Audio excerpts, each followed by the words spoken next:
जय भारत मित्रों। Last time આપણે કેમેસ્ટ્રીની અંદર basic concept of the chemistry જેવું કંઈક ભણેલા હતા કે જેમાં શું હતું કે મેન તો તમારું કેમેસ્ટ્રી સબ્જેક્ટ શું છે તેનું થોડુંક નોલેજ આપેલું તમને. હવે આજથી આપણે પહેલું ચેપ્ટર સ્ટાર્ટ કરીશું કેમેસ્ટ્રીનું. એ છે સ્ટ્રક્ચર ઓફ એટમ. હવે પહેલું હતું કે રસાયણ વિજ્ઞાન. હવે રસાયણ વિજ્ઞાન આપણે ફિઝિક્સ જોયું છે, ભૌતિક વિજ્ઞાન, એની ઉપર પદાર્થની બાહ્ય ગતિ ને બાહ્ય વસ્તુ જે છે ત્યારે કેમેસ્ટ્રી રસાયણ વિજ્ઞાન એટલે કોઈ પણ પદાર્થને એકદમ સૂક્ષ્મ રીતે જોવામાં આવે કે ધારો કે કોઈ એક પથ્થર છે તો એના 2 ભાગ કરો, પછી 4 કરો, 8 કરો, 12 કરો,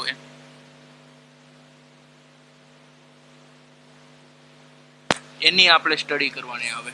એટલે એ છે આપણું સ્ટ્રક્ચર ઓફ એટમ. હવે બીજી વસ્તુ એટમની પહેલા આપણે જોઈએ સ્ટ્રક્ચર. કે કોઈ પણ વસ્તુનું સ્ટ્રક્ચર એટલે શું? એનું બંધારણ, એનું માળખું. હવે ધારો કે આપણે બિલ્ડિંગ હોય, કોઈ પણ મકાન છે તો એનું આખું સ્ટ્રક્ચર હોય કે ભાઈ એમાં કોલમ હોય, બીમ હોય, સ્લેબ હોય, એ રીતના અલગ અલગ ભાગ છે. એમ સ્ટ્રક્ચર એટલે કોઈ પણ વસ્તુનું બંધારણ. હવે આપણે માનવ શરીરનું સ્ટ્રક્ચર જોઈએ તો એમાં શું આવે કે હાથ આવે, પગ આવે, માથું આવે. અંદરનું સ્ટ્રક્ચર જોઈએ તો હૃદય છે, કિડની છે, એવા મોટા મોટા અંગો ને નાના નાના અંગો આવે. એ સ્ટ્રક્ચર ઓફ એટમ કહેવાય.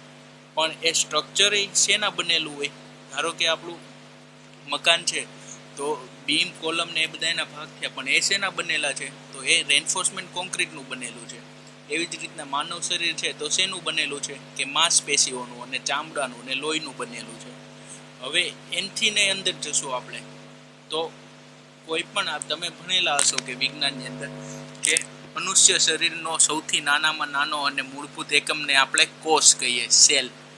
એ જ રીતના જે કોઈ પણ પદાર્થ હોય એનો નાનામાં નાનો એકમ હોય અને મૂળભૂત એકમ હોય એને આપણે એટમ તરીકે ઓળખશું.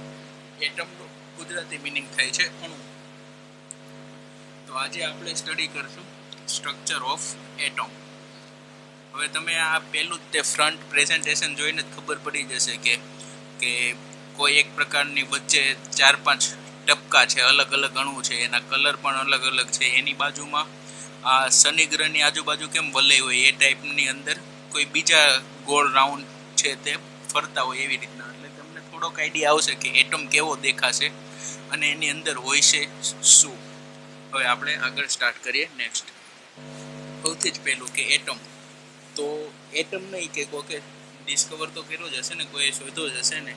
તો એ ઇન્ટ્રોડક્શન એવું કહે છે કે atom was discover by John Dalton. હવે તમે ડાલ્ટન થિયરી ભણેલા હશો આઈ થિંક 10માં રસાયણ વિજ્ઞાનની અંદર. તો ડાલ્ટન નામના વૈજ્ઞાનિકે સૌથી પહેલા એટમ, કોઈ પણ પદાર્થનો મૂળભૂત એકમ અણુ છે એવું એણે કીધેલું હતું. અને એને એના ઉપરથી એક એની ફેમસ થિયરી આપી હતી કે આખું રજૂઆત કર્યું હતું કે કઈ રીતના એને એટમ ફાઇન્ડ કર્યો, કોને એટમ કહેવાય, એટમની અંદર એ એને આખી થિયરી આપી. એને ડાલ્ટન્સ થિયરી કહેવાય. એ તેને 1807માં આપેલી.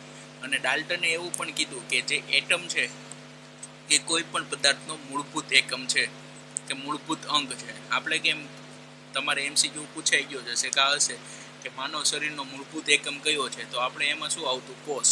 એવી જ રીતના કે કોઈ પણ પદાર્થ હોય ને એનો મૂળભૂત એકમ એટમ કહેવાય.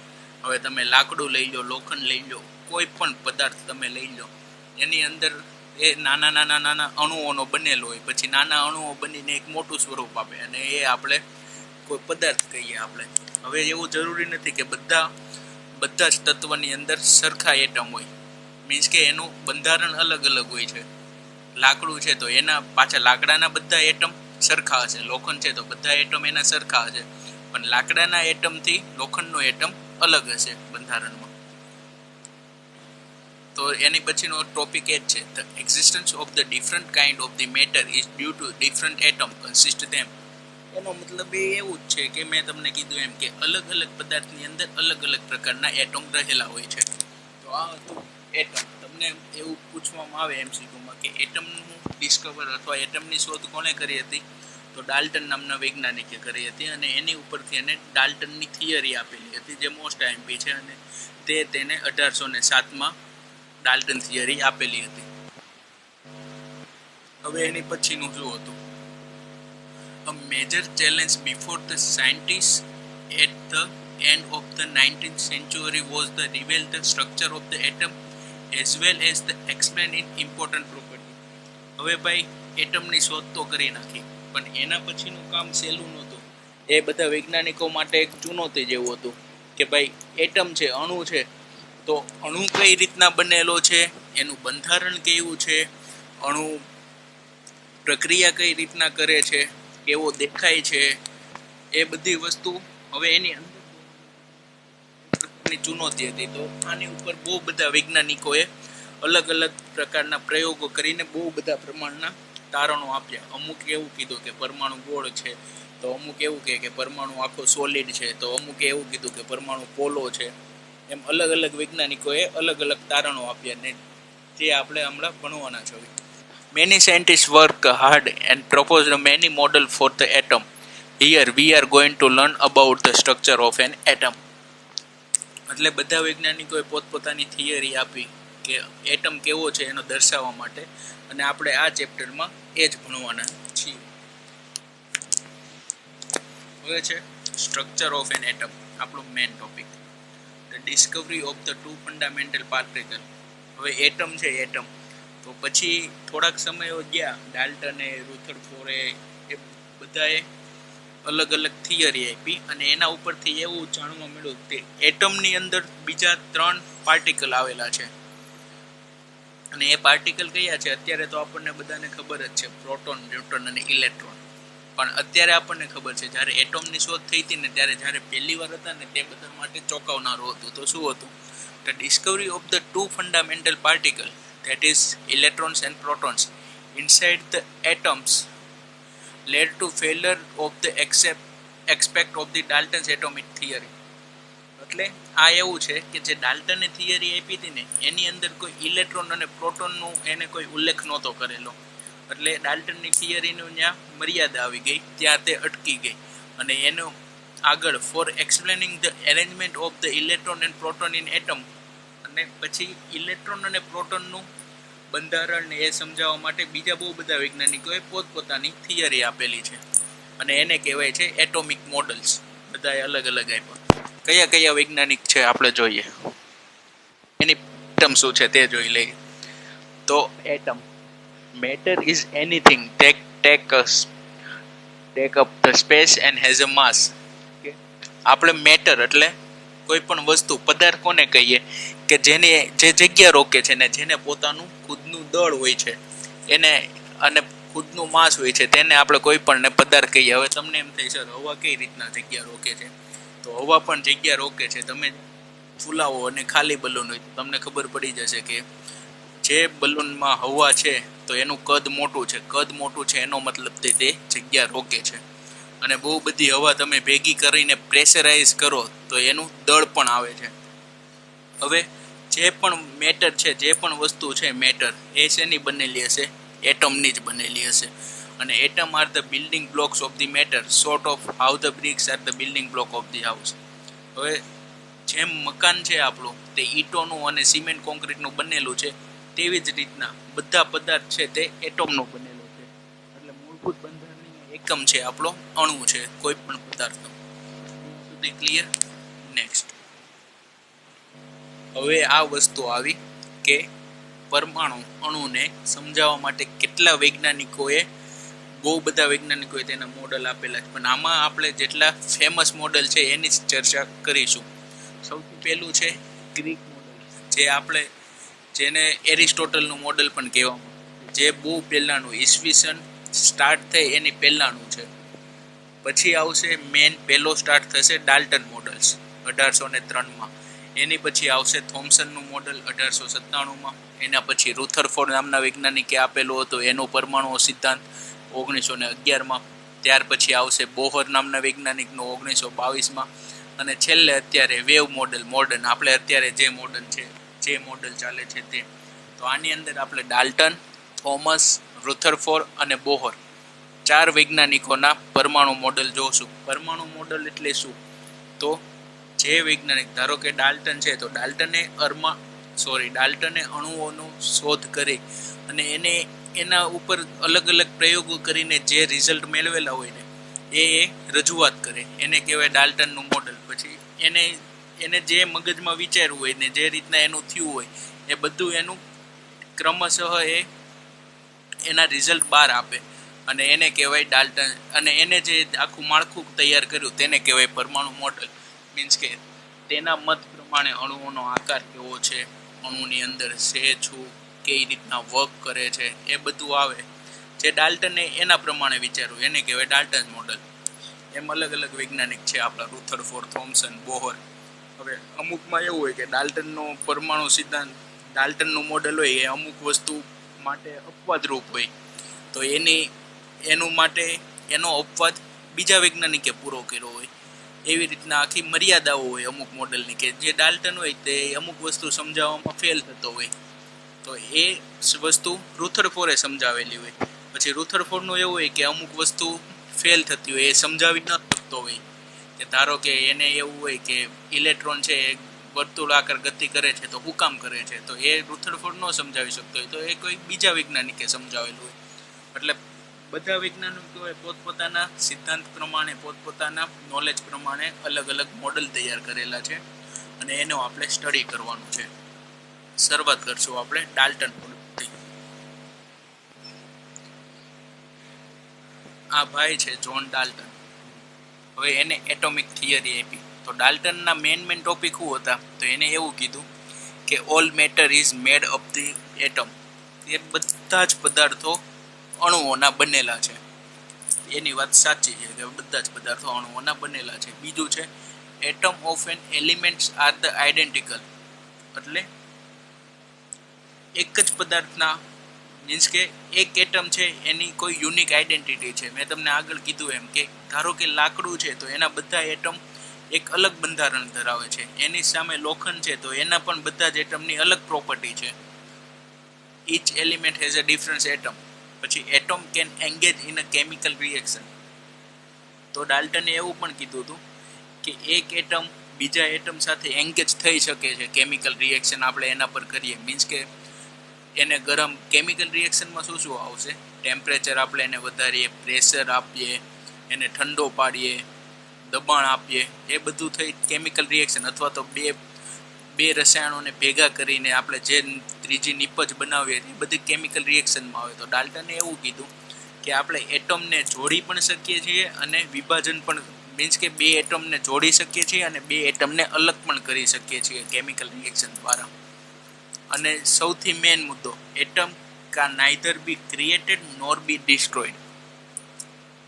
આપણે ફિઝિક્સમાં અથવા ને આને આગળ જ આપણે કેમેસ્ટ્રીના પહેલા પ્રેઝન્ટેશનમાં આપણે જોયેલું કે માસ કન્ઝર્વેશનનો લો શું હતો, કે માસ ઉત્પન્ન પણ કરી શકાતું નથી અને એનો વિનાશ પણ કરી શકાતો નથી. માત્ર એક સ્વરૂપમાંથી બીજા સ્વરૂપમાં રૂપાંતર કરી શકીએ છીએ. સેમ વસ્તુ ડાલ્ટને એટમ માટે કીધેલું કે એટમ તમે બનાવી પણ નહીં શકો અને એનો વિનાશ પણ નથી થઈ શકતો.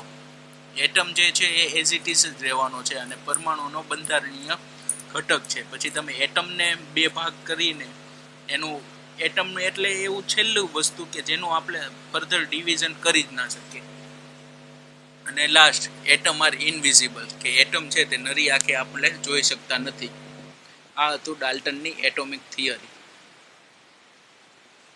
ડાલ્ટન પછી આવશે થોમ્સન. તો થોમ્સને ક્યારે આપેલી એટોમિક થિયરી? 1897, અને ડાલ્ટનની ક્યારે છે? 1803 ની અંદર. તો હવે થોમ્સન પ્લમ પુડિંગ મોડલ કહેવાય છે. પ્લમ પુડિંગ મોડલ એટલે શું અને એ શું કામ કહેવાય છે એ આપણે આની અંદર જોઈશું. પણ પહેલા થોમ્સને શું આપેલું હતું મોડલમાં? તો થોમ્સને એવું કીધું હતું, in 1897 the English scientist J.J. Thomson provided the first hint that an atom is made over a smaller particle. ડાલ્ટને શું કીધું હતું કે એટમ છે ને એ ડિસ્ટ્રોય થઈ શકતો નથી, મીન્સ કે એનું ફર્ધર ડિવિઝન પોસિબલ નથી. ત્યારે થોમ્સને શું કીધું કે એણે એવું કીધું કે એટમ છે ને એ બીજા નાના નાના પાર્ટિકલનો બનેલો છે. મીન્સ કે એને એટમનું ફરીથી ડિવિઝન થઈ શકે છે એવી એક સંભાવના આપેલી. અને સૌથી તમને એમસીક્યુમાં પણ પૂછાઈ શકે કે સૌથી પહેલું એવું કોણે કીધેલું હતું કે એટમનું ફર્ધર ડિવિઝન છે અથવા તો એટમ સ્મોલ પાર્ટિકલનો બનેલું છે?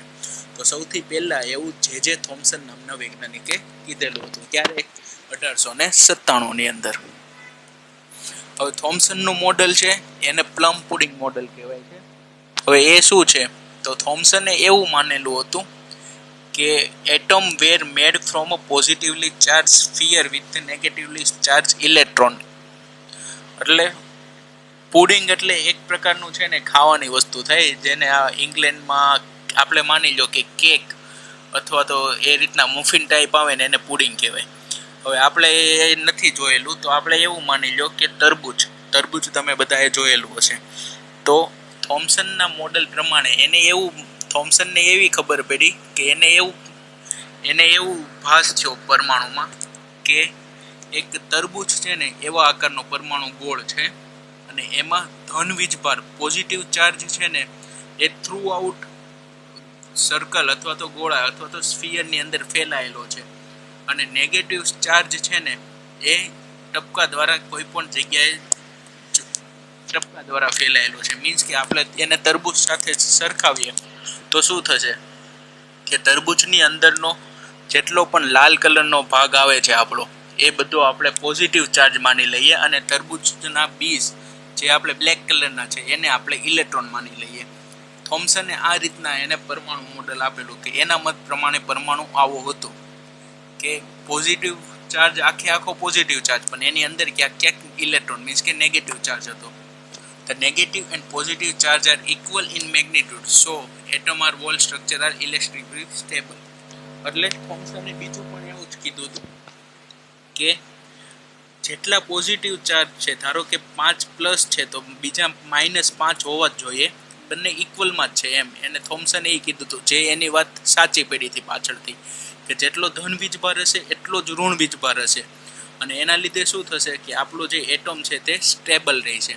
પણ એને જે પહેલા વાત કીધી કે પરમાણુ અણુની અંદર ધન વીજભાર સમગ્ર જગ્યામાં રહેલો છે અને ઇલેક્ટ્રોન અમુક જગ્યાએ વેર વિખેર આવેલો છે, એ વસ્તુ એની ખોટી હતી. મીન્સ કે એ એની મર્યાદા થઈ કે આ મોડલ આ વસ્તુ સમજાવવામાં ફેલ થઈ હતી. હવે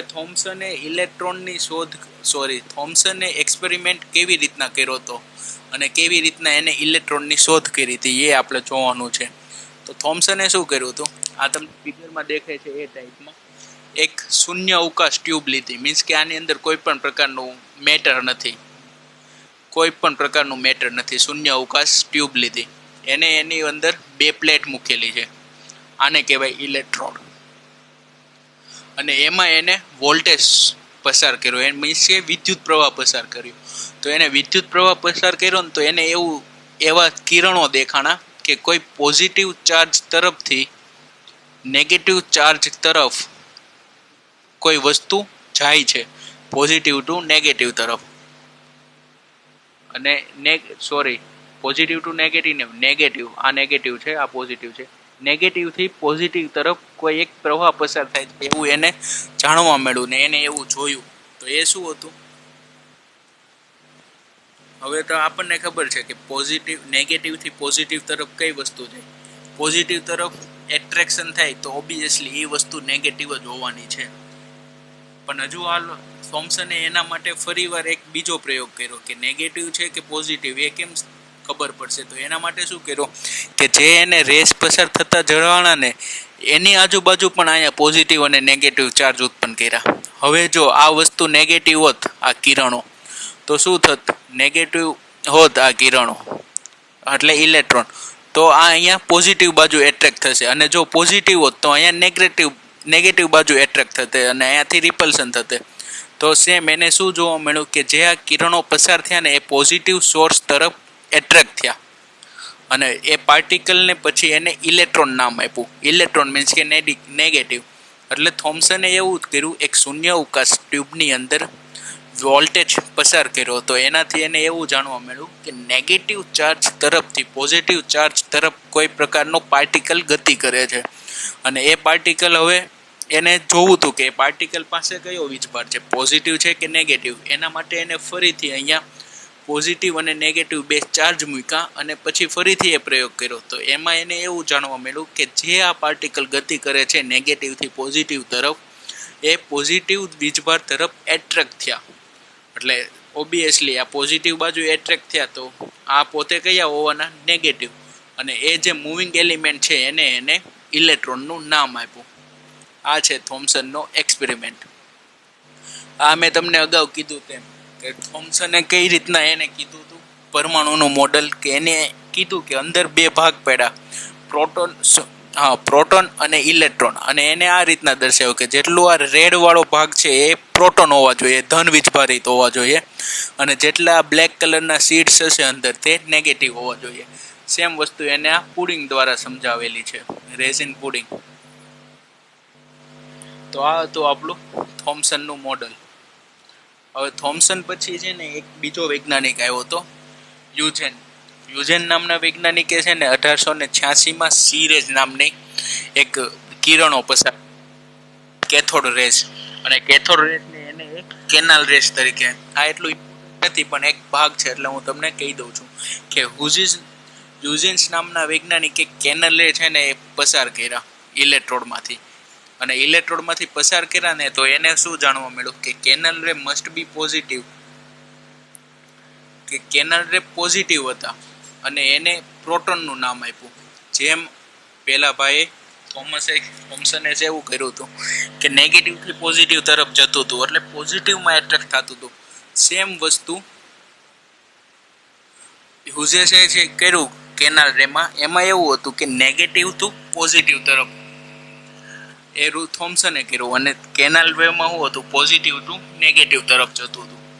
તો નેગેટિવ બાજુ એટ્રેક્ટ થાય એનું મતલબ જે વસ્તુ અથવા જે પાર્ટિકલ નેગેટિવ બાજુ એટ્રેક્ટ થાય એનો મતલબ એની પાસે કોઈ પોઝિટિવ ચાર્જ હોવો જોઈએ, અને એ પોઝિટિવ ચાર્જને એને પ્રોટોન નામ આપ્યું.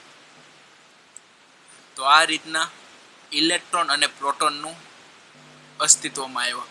હવે આપણને ખબર છે કે પરમાણુ તો 3 તત્વોનો બનેલો છે, ઇલેક્ટ્રોન, પ્રોટોન અને ન્યુટ્રોન. તો આપણે આજે કેટલું જોયું? થોમ્સનનું મોડલ જોયું. અને ઇલેક્ટ્રોનની શોધ કોણે કરી એમ પણ પૂછવામાં આવે તો આવશે જે થોમ્સન નામના વૈજ્ઞાનિકે. અને પ્રોટોનની શોધ કોણે કરી? તો યુજેન નામના વૈજ્ઞાનિકે 1886માં. ઇલેક્ટ્રોનની શોધ કરી હતી જે થોમ્સને 1857માં. હવે આવશે ડિસ્કવરી ઓફ ધ ન્યુટ્રોન. હવે ન્યૂટન વાળો પાર્ટ આપણે નેક્સ્ટ લેક્ચરથી જોશું. ત્યાં સુધી આપણે અહીંયા સુધી રાખીએ. આજે આપણે કેટલું સ્ટડી કરીએ કે એટમ શું છે તે, એનું સ્ટ્રક્ચરમાં કયા કયા પાર્ટિકલ આવશે તે, એ તો આપણને ખ્યાલ જ છે, પ્રોટોન, ન્યુટ્રોન અને ઇલેક્ટ્રોન. પણ હજી સુધી આપણે ન્યુટ્રોનની શોધ કરી નથી. આજે આપણે ખાલી પ્રોટોનની અને શોધ કરી. અને પ્લસ આપણે શું થયું? ડાલ્ટન્સ મોડલ જોયું અને થોમ્સન મોડલ જોયું. થોમ્સનનું મોડલ કેવું હતું? પ્લમ પુડિંગ, મીન્સ કે વોટરમેલન જેવું. એને એવું કીધું ધન વીજભાર અને ઋણ વીજભાર એને શોધ્યું થોમ્સને. ડાલ્ટને શું કીધું હતું કે પરમાણુ છે એ ડિવિઝિબલ નથી, ડિસ્ટ્રોય કરી શકાતો નથી. પણ થોમ્સને એમ કીધું કે અણુ પણ કોઈ પાર્ટિકલનો બનેલો છે, અને એને એમાંથી ઇલેક્ટ્રોનની શોધ કરી. ઇલેક્ટ્રોનની શોધ થઈ 1897માં. ત્યારબાદ 1886માં યુજેન નામના વૈજ્ઞાનિકે પ્રોટોન